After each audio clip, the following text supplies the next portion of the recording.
welcome back to another episode of Games with Web3 Friends. Today I'm here with Sara and Vlad to talk about what they're building. So games for Jenga, I feel like could be different for everybody, so I'm going to lay this out. Must stack on top, can't pick from the top three. One hand. Oh, not top three. Yeah. That's my go-to move. Yeah. All right. All right. And one hand. Wait. Or one finger. You can't like go like this. You can do one at a time. Okay. Yeah, because my competitive nature is coming. We had before this, we had somebody going like this, and I was like, "You're cheater! You're literally cheating my parents." So I have like the title of the Jenga winner in my family with my niece.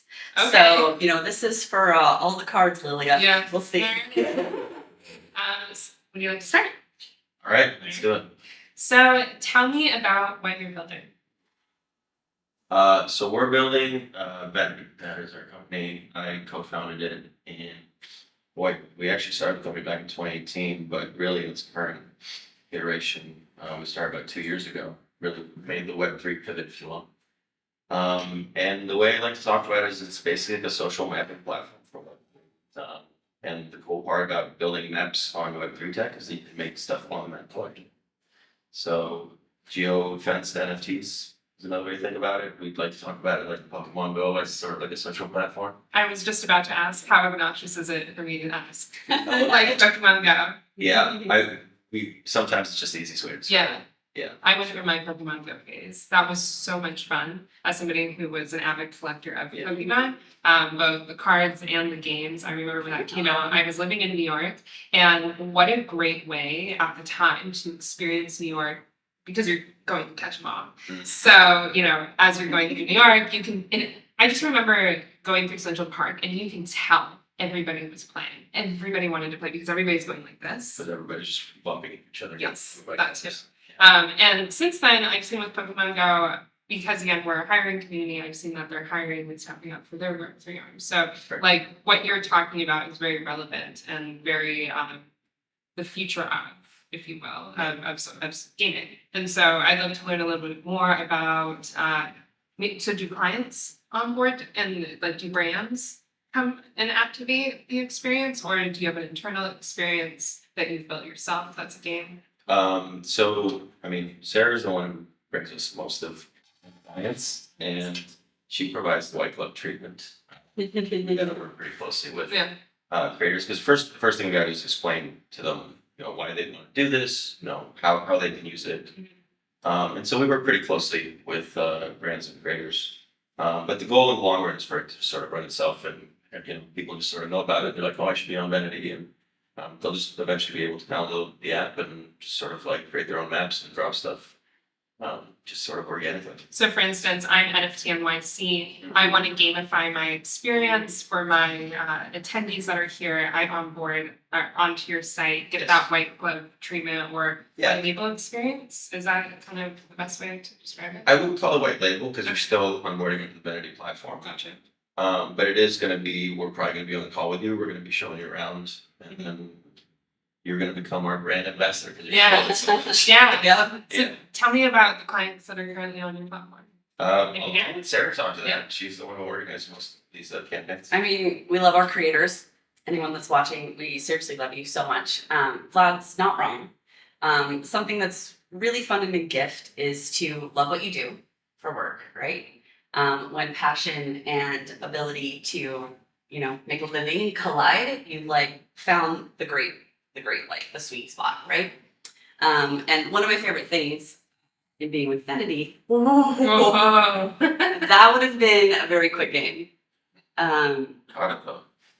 Is, I'm fairly confident that when we meet a musician, an artist, a creator, a founder, anyone that either has identified a problem or doesn't realize that this problem exists and they need a little help getting there, when we show them Vennity, we talk about Vennity, we're on Vennity, something just clicks. And my favorite thing is our creators will come back with all these great ideas for us, all these great collaborations, all these potentials, all these user experiences.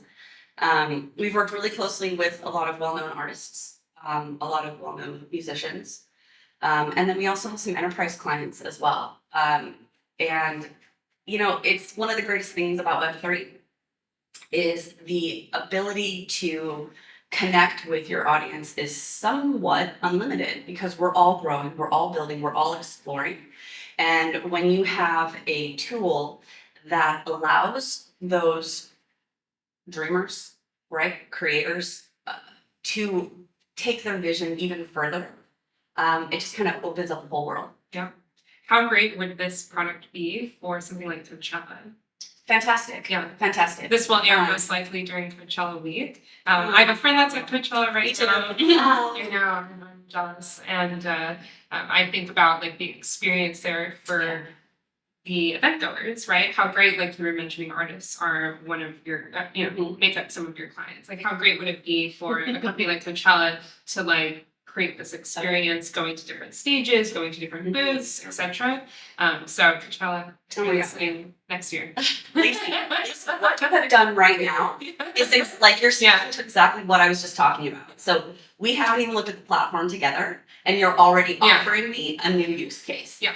So piggybacking off of that, last year I went to Burning Man in my bathtub in the Midwest. So To be specific, but I remember that experience of going in. But the issue with the platform, sorry to the founders that are listening, because I know you personally and we're backed by the same people. But the issue with the platform is you get into it, you go through the world, but there's nothing to necessarily do.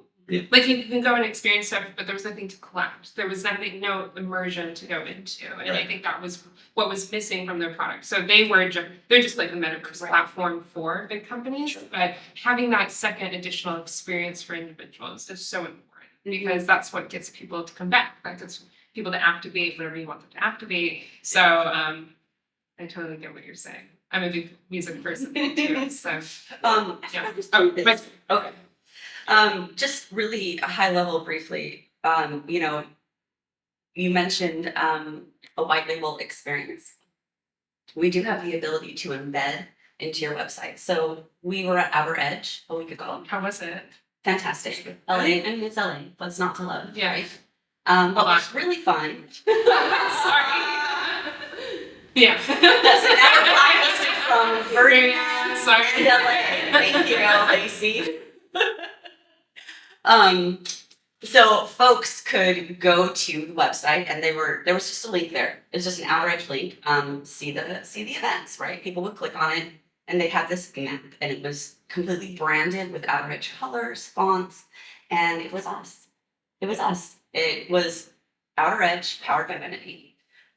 So that's a really special feature. And then the other thing that I really want to say, especially if you're new to Web3 or Web 2.5, whatever, is that the barrier to entry can be very challenging with wallets and technical challenges, right? Like we have all these great ideas and all this great software, but if you don't have the tech, then it makes it challenging, right?